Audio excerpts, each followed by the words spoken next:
Desde el inicio de su ministerio, Jesús demostró que su conocimiento no funcionaba como el de un adivino que observa un futuro fijo e inalterable. Él no miraba la historia como un guión ya escrito, sino como un proceso vivo que se gesta primero en el interior del ser humano. Por eso, cuando hablamos de la traición, es un error pensar que Jesús simplemente vio un evento futuro y lo aceptó pasivamente. Lo que realmente hizo fue algo mucho más profundo. Interpretó los estados internos, los movimientos del corazón, las grietas invisibles que aún no se habían convertido en acciones. Jesús leía el alma antes que los hechos, y eso cambia por completo nuestra comprensión del relato. En el caso de Judas Iscariote, la traición no comenzó con el beso en Getsemaní, sino mucho antes, en un proceso silencioso y progresivo. Jesús percibió una desconexión interior, una intención dividida, un deseo que ya no estaba alineado con la presencia, una relación que se mantenía externamente pero que por dentro se iba vaciando. Judas seguía caminando con el Maestro, escuchando sus palabras y participando de los milagros, pero algo en su interior ya no estaba presente del todo. Esa ausencia interior fue el verdadero punto de quiebre, y Jesús la identificó con claridad. Jesús no necesitaba esperar a que la traición se manifestara para saber que algo no estaba bien. Su discernimiento no se basaba en sospechas ni en pruebas visibles, sino en una comprensión profunda del corazón humano. Él sabía que las acciones externas siempre son el resultado de procesos internos no resueltos. Donde otros veían fidelidad aparente, Jesús veía tensión espiritual. Donde había silencio, él percibía conflicto. Donde había cercanía física, él notaba distancia interior. Por eso, cuando habló del traidor, no lo hizo con sorpresa, sino con una lucidez serena y dolorosa. Este capítulo no solo revela algo sobre Judas, sino que nos confronta directamente. Jesús sabía quién era el traidor porque veía cómo era cada corazón, y esa misma mirada sigue siendo actual. La pregunta que queda flotando no es solo si Judas traicionaría, sino cuánto tiempo una traición puede gestarse dentro de una persona sin que nadie más lo note. Entender esto despierta una inquietud profunda. ¿Estamos atentos a los estados internos de quienes nos rodean y a los nuestros propios? Cuando Jesús pronuncia la frase inquietante, uno de ustedes es un diablo, el ambiente se vuelve denso, cargado de tensión espiritual. No es una acusación lanzada al aire ni un arrebato emocional. Es una declaración que brota del discernimiento más profundo, de una conciencia clara de la realidad humana y espiritual que lo rodea. Jesús sabía lo que habitaba en el corazón de Judas, conocía el camino que se estaba gestando en silencio, pero aún así no lo expuso públicamente. Este detalle es clave, el conocimiento no lo llevó a la humillación. Al contrario, revela un dominio absoluto de sí mismo y una comprensión radical del propósito de Dios, incluso cuando ese propósito pasa por la traición. En este momento del relato bíblico, Jesús no señala con el dedo, no rompe la comunión del grupo, no desenmascara al traidor delante de todos. Él permite que la historia siga su curso. Esto nos confronta con una verdad incómoda: discernir no es lo mismo que acusar. Jesús ve la oscuridad, pero no actúa desde la venganza ni desde la necesidad de control. Actúa desde el amor y desde la misión. Judas continúa sentado a la mesa, compartiendo el pan, recibiendo las mismas oportunidades que los demás. La frase "uno de ustedes es un diablo" no busca crear paranoia entre los discípulos, sino revelar que incluso en los espacios más sagrados puede convivir la luz con la sombra. Este pasaje nos invita a reflexionar sobre nuestra propia manera de lidiar con el conocimiento incómodo. ¿Qué hacemos cuando percibimos la doble intención, la falsedad o la traición en alguien cercano? El ejemplo de Jesús es desconcertante. Él no corre a denunciar, no expone para proteger su imagen, no utiliza la verdad como arma. Su silencio no es ignorancia, es soberanía. Conocer no era sinónimo de humillar, era simplemente una conciencia lúcida de la realidad. Jesús demuestra que es posible amar sin ser ingenuo, confiar sin cerrar los ojos, y seguir adelante sin permitir que la traición dicte nuestras acciones. Este discernimiento nos lleva a una pregunta inevitable: ¿y si hoy también hay Judas a nuestro lado? La enseñanza no es vivir desconfiando de todos, sino aprender a caminar con sabiduría, entendiendo que no todos los que están cerca comparten el mismo corazón. Jesús no dejó de cumplir su propósito por causa de Judas. Tal vez esa sea la lección más poderosa: la traición de otros no puede detener el plan de Dios en nuestra vida. Aprender a discernir sin endurecer el corazón es una de las marcas de una fe madura. Judas Iscariote ya no estaba presente, y Jesús se dio cuenta. No hubo un anuncio público, ni una confrontación directa. No fue necesario.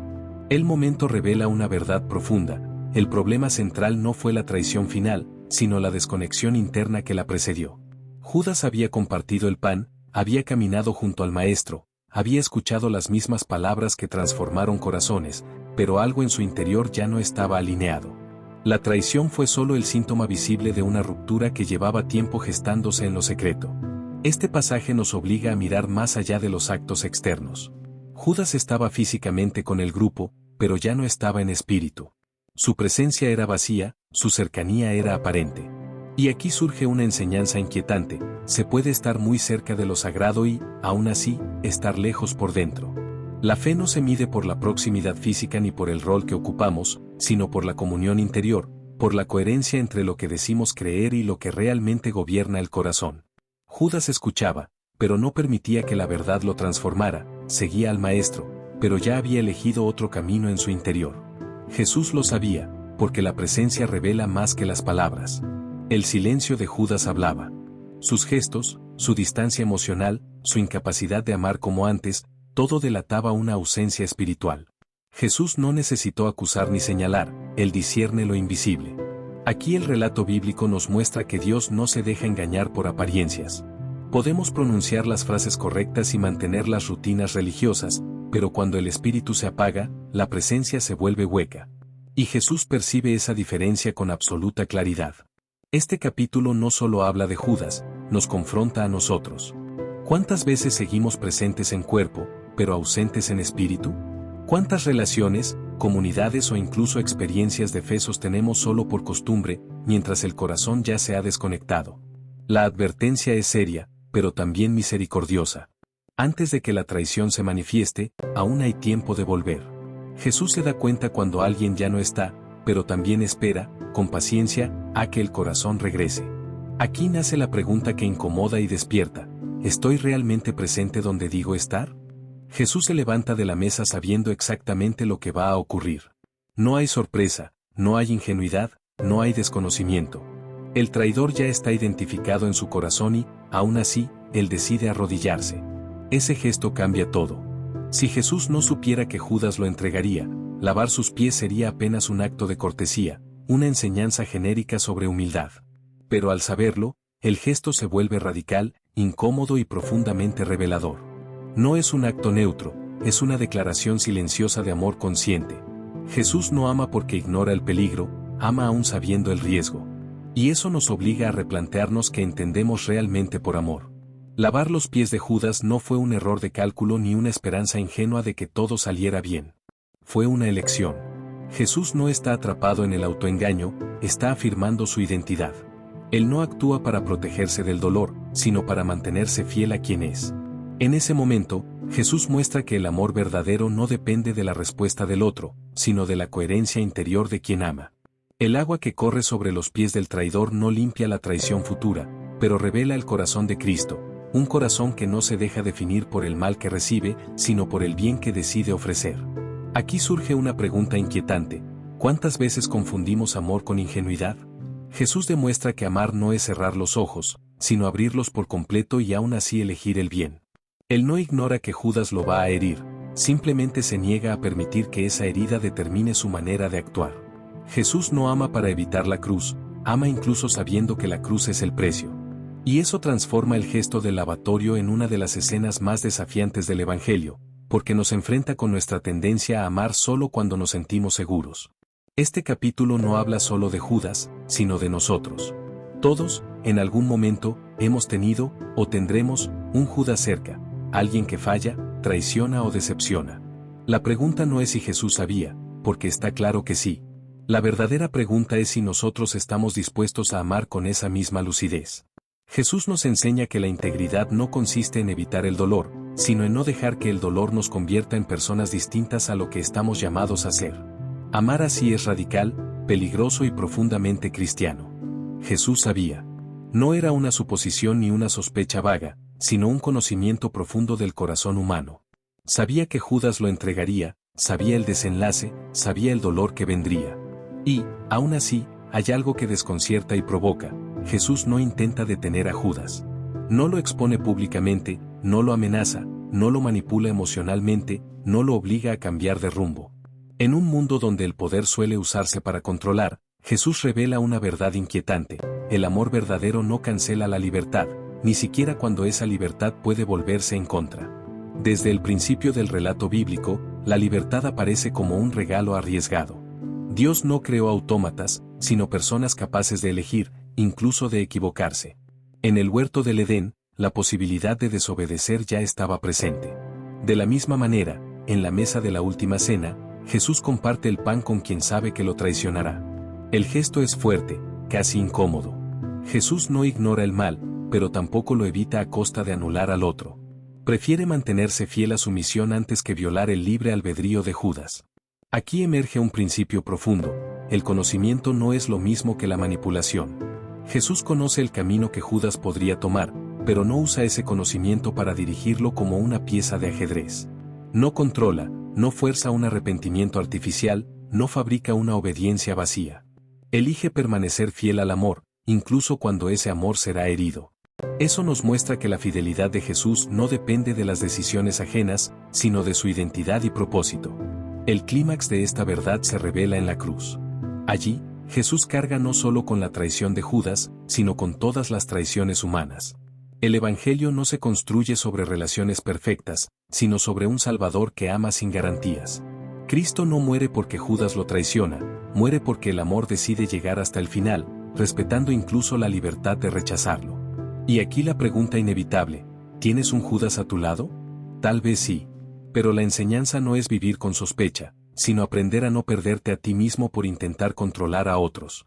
Jesús nos enseña que no estamos llamados a manipular caminos ajenos, sino a caminar con verdad el propio. La libertad del otro no anula tu fidelidad. Mantente firme, ama con integridad y confía. Dios sigue obrando incluso cuando alguien elige traicionar. Jesús sabía que el traidor sería Judas, pero no porque adivinara el futuro ni porque tuviera una información secreta reservada solo para él. Lo sabía porque vivía en un estado de vigilancia interior permanente, una conciencia despierta que le permitía leer lo que ocurría primero en el corazón humano antes de manifestarse en los hechos. Este discernimiento no fue presentado nunca como un don exclusivo, sino como un camino enseñado con paciencia y repetición. Velad y orad no es una frase mística desconectada de la realidad, sino una instrucción práctica: estar presentes, atentos, despiertos por dentro. Jesús nos invita a observar el interior, porque ahí nacen todas las decisiones que luego se convierten en acciones visibles. Cuando Jesús dice "por sus frutos los conoceréis", no se refiere solo a conductas externas escandalosas o evidentes, sino a señales sutiles, progresivas, casi invisibles.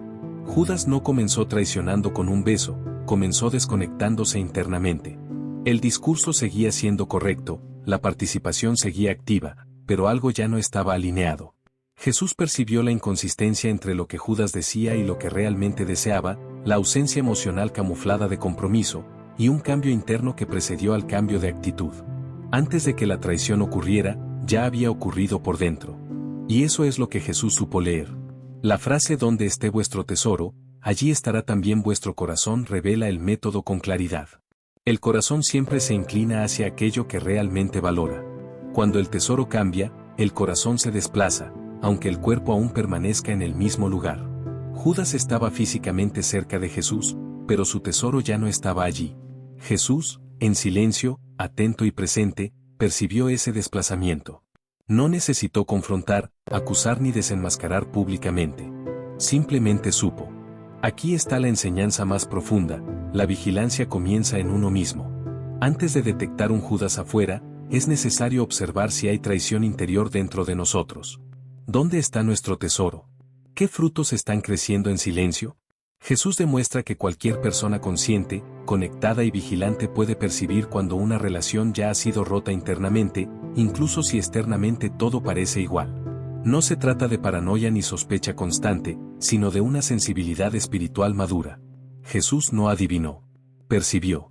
Y al enseñarnos a velar, nos dejó una herramienta para vivir con verdad, discernimiento y coherencia en un mundo donde muchas traiciones nacen primero en el corazón.